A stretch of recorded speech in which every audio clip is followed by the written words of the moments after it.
Hey friends, this is Shazad and you're watching Shazad Tech YouTube channel. In this video, I'm going to show you how to unlock iPhone access without passcode. So guys, if you forgot your iPhone passcode, so just how to unlock it. So watch this video till end and subscribe the channel for more latest tech videos. So just go to the emergency call section and here you can see emergency calls. So just dial the secret pin to unlock your device. So just dial this star hash 5 3 2 1 and star 8 5 3 6 and star.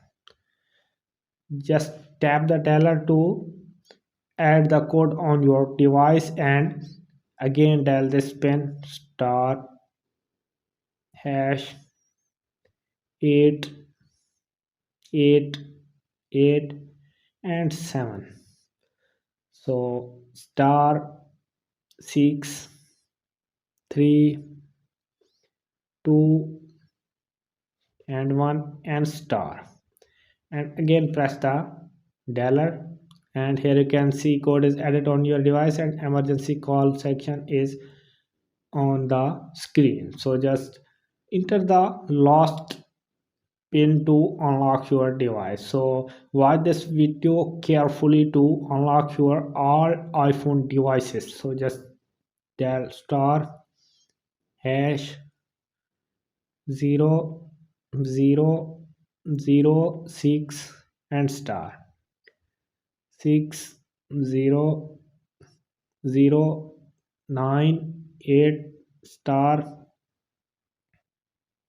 3 3 2 6 and star and 0 and 9 and hash. Just tap the dialer to unlock your device. So tap the dialer. Now you can see that iPhone is unlocked successfully. So guys, I hope this video is helpful for you. If this video is helpful for you, then you subscribe the channel and press the bell icon for more latest tech videos. Thanks for watching.